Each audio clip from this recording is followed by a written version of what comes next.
Hi guys, welcome back to my channel. Today's video is going to be a little bit about me. I'm going to talk a little bit about my background, where I've been, where I'm from, basically what it's like being a mixed race person and the different experiences I've had in the different countries that I've been to. So if you're interested in finding out a little bit more about me, stay tuned.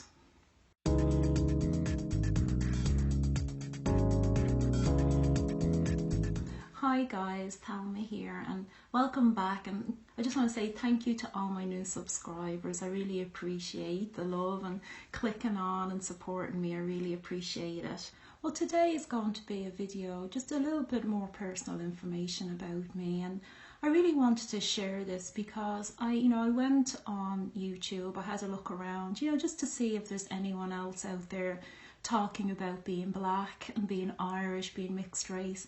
And I have to honestly say, I didn't see one post talking about being black and Irish specifically. I really thought that, it would be really helpful to anybody out there who is black and Irish or is just mixed race out there to hear my story.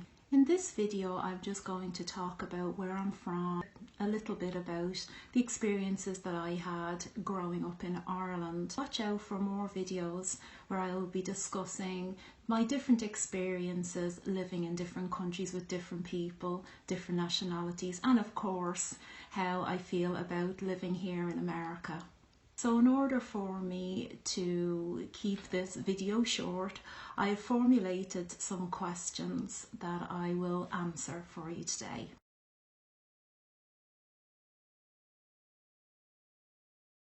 So my first question is, what is your ethnic background? Well, my ethnic background is that I am half white, Irish, and I am half black, Nigerian. That's my ethnic background.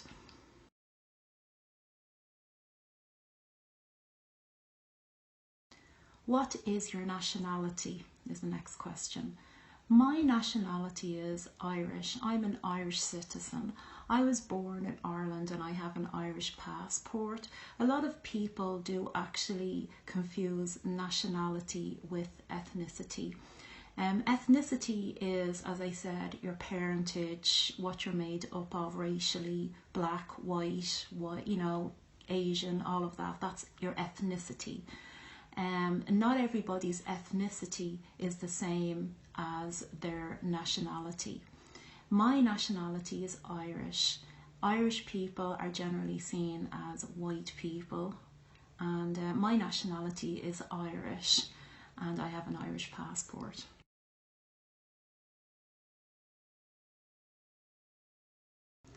Who are your parents and where did they meet? Okay, well, my mom, her name's Betty, and she's white and she's Irish, and she's from Dublin in Ireland. And back in the 70s, I'm giving away my age now, she was a secretary in an insurance company. And my dad, Edward, who has passed away the last few years, he was a student from Nigeria, and he was actually studying in Dublin to become an aeronautical engineer. And he met my mum, I think he met her at a club.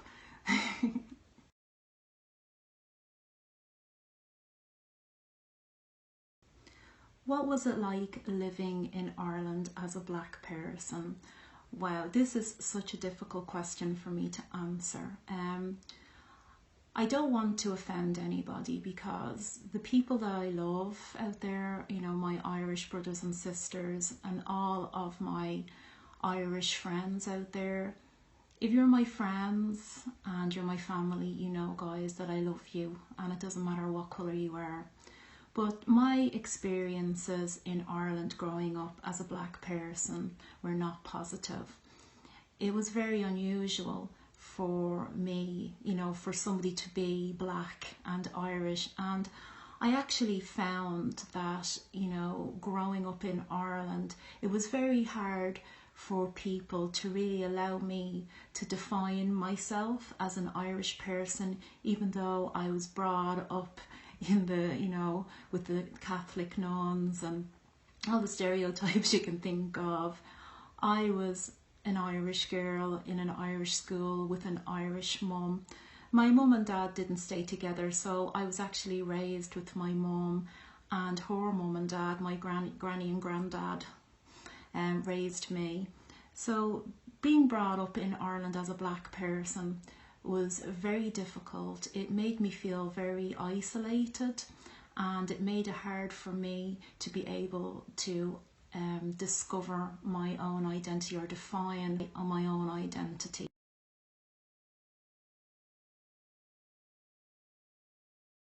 Did you ever experience racism in Ireland, and what was your first experience?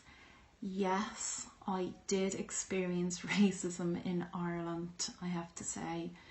My very first experience, it's quite a difficult one to talk about, but my very first experience was when I was about my daughter's age, say about 3 or 4. And I remember, playing with the little kids on the street before this, and just being, a very popular kid, hanging out with my little friends, on our street. But I remember one day, I don't know, how somebody just realised that I was different, coloured, that we used to call people like me back then. I remember one day, a whole group of kids, must have been about 20 kids, got together in a group and kind of stood in front of my mum's house and all ganged up on me in front of my mum's house and started to chant racial slurs at me. And I even remember my little feet and my white socks. These are the little flashbacks that I have, hiding and, not understanding why people were calling me nigger and, ape and all of these horrible words that I'd never heard of before. I didn't understand it, and that was my first experience of racism in Ireland, my very first memory of racism. I continued living in that same house until I left. When I was about 19, I think I left to travel abroad.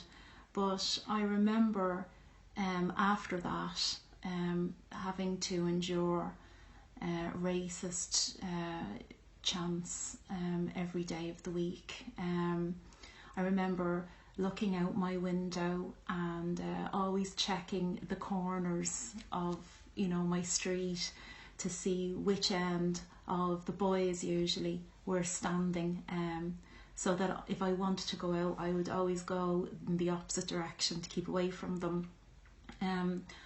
I always remember walking out and always being the target. If they were playing football they would kick it at my head, and I did actually make a few female friends, and the one thing that did scare me a lot was the fact that I did have one friend who I saw as my best friend, and a new thing started to happen every evening.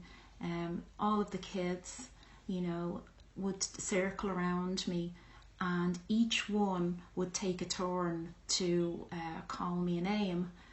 They try and be creative, and it was like a big joke. It was like the thing they did before they'd go in, go back into their houses. And my best friend, I was hoping that she wouldn't take a turn, but because of peer pressure, she took a turn and she called me a name. And that was the day that I lost my trust in people. And to this day, it's actually affected me making friendships.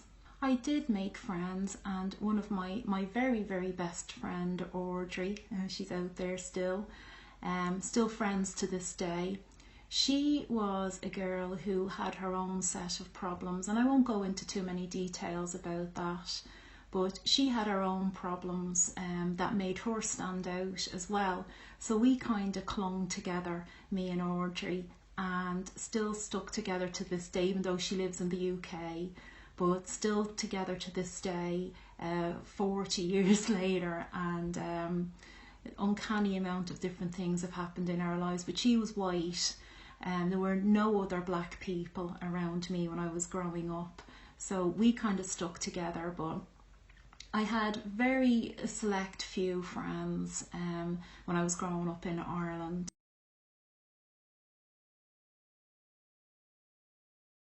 So the next question is, why did you leave Ireland?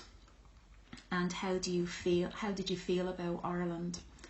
Well, to be honest with you, the reason why I left Ireland was that I found, as I said at the start of the video, I found it very hard to be able to be allowed to define myself as an Irish person. Now, I know that I can define myself, however I like, and that's all me. That's something that I can do, and I don't need permission from other people. But it was always very difficult for me to be constantly questioned, where are you from, and people saying to me, oh, you're not Irish, where are you from, and for me to constantly have to have that pushback all the time. And I think living in Ireland, the Irish, that were, pushing back and saying to me, you're not Irish. I think that they were very precious about what they thought Irish looked like. And I think they were quite offended that I would even, dare or have the audacity to say that I was an Irish person too. I don't know, I imagine that is racist, because maybe if I had have been half Spanish and half Irish, or half Scottish and half Irish, they may have allowed me to just say I was Irish if I looked more white, but I obviously didn't look like them, so they just saw me as this, interesting foreigner that kind of needed to be feared a little bit, and, kind of treated me with a little bit of suspicion. The reason why I left really was because I wanted to go to a different country where it was far more cosmopolitan, where there were more, different types of people, and where I didn't stand out, and where I could define myself comfortably as an Irish person, or whoever, whatever I wanted to define myself as. So I really felt I had to leave the country in order to do that.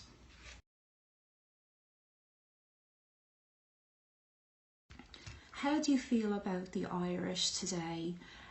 Well, to be honest with you, obviously I am half Irish. I am Irish. I have an Irish nationality. I was brought up in the Irish culture. I have the Irish accent, of course. How I feel about the Irish myself, I did have a lot of anger when I left. I felt like I wanted to distance myself from my Irishness. But, going to a different country and having a very strong accent, you're constantly, complimented on your accent, and people are always asking you about Ireland. And I think over time I started to heal when it came to my anger and sadness and hurt feelings about, the way the Irish treated me. The one thing I will say is that if I didn't have this background, I may not really understand, how important it is to treat everybody as individuals.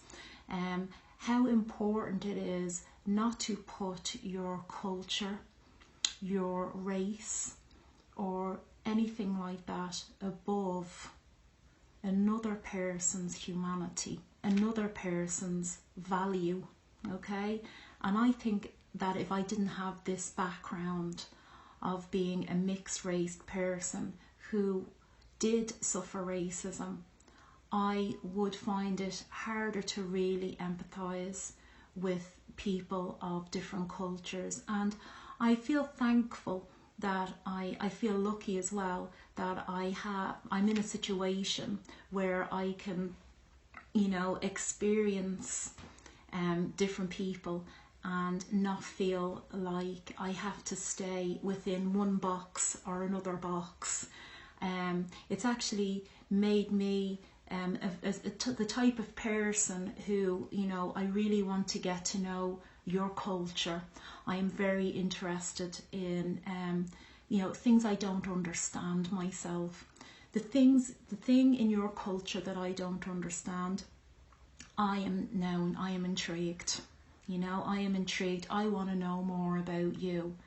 So when I go to these different countries that I've lived in, I'm also always so very, very much intrigued by the culture and the people.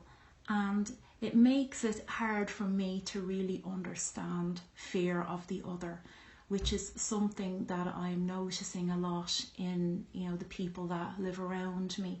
I've always been the opposite. I've always been extremely interested in that other person that isn't like me, or who, you know, doesn't have the same culture as me. So I think, you know, being a mixed race person has left me so, you know, that I can't be racist for me. You know, I know there are people out there with totally different perspective than this, but for me, I can't be racist. I can't justify it. I don't want it in my life, and I don't really understand why people are racist. I really don't understand it. So guys, if you hung on till the end, I really appreciate it.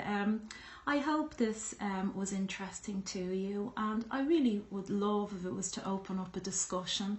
So, you know, feel free to comment below, and, you know, I will answer every question, you know, that you ask me. This video is the first video that I will be doing, just talking about, you know, my experiences, my opinions, and, you know, my experiences, you know, as a mixed race woman, who's Irish and Nigerian specifically, living in different countries, and how I was received, and, you know, my take on that.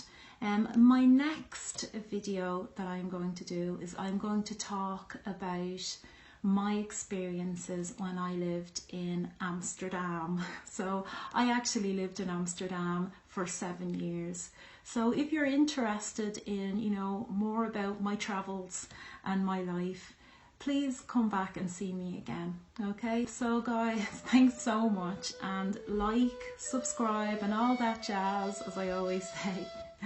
And thank you so much, and take care. Bye.